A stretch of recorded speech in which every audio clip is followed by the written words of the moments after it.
கர்மானா என்ன சும்மாவா?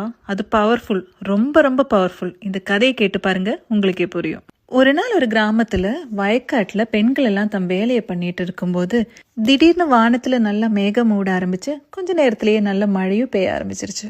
மழை மட்டும் இல்ல, ரொம்ப பலத்த இடிமின்னல். அந்த இடிமின்னலை பார்த்ததும் பயந்த பெண்கள் பக்கத்துல இருந்த ஒரு கூரையை பார்த்து ஓட ஆரம்பிச்சாங்க.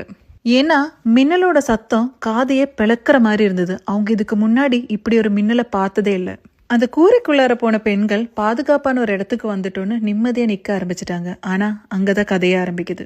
இதுவரையிலே தூரத்துல விழுந்துட்டு இருந்த இடி இப்ப அந்த வீட்டோட கூரையிலேயே மறுபடியும் மறுபடியும் விழுறது. அந்த பெண்களுக்கு இது ரொம்ப அன்யூஷுவலா இருந்தது.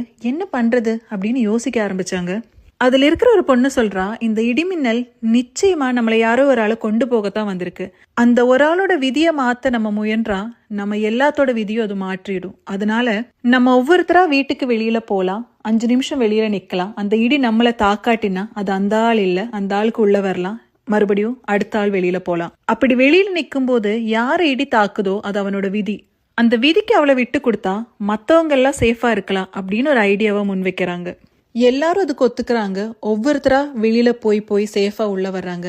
ஆனா அதுல ஒரு பொண்ணுக்கு மட்டும் இடிமின்னல்லாம் ரொம்ப பயம். அவளுக்கு என்ன பண்றதுன்னே தெரியல.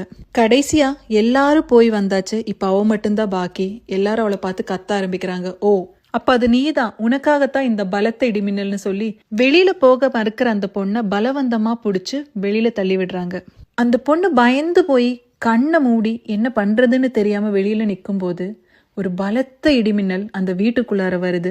அந்த வீடே எரிஞ்சு சாம்பலாகுது. இவ்வளோ நேரம் யாரு மேல பழி போட்டு அந்த பொண்ணை வெளியில அனுப்பினாங்களோ அந்த பொண்ணுனாலதான் இவ்வளோ நேரம் அவங்க சேவா இருந்தாங்க. இது அவங்களுக்கு புரியாமலே போயிருச்சு. இதாங்க முற்பகல் செய்து. Download ShareChat.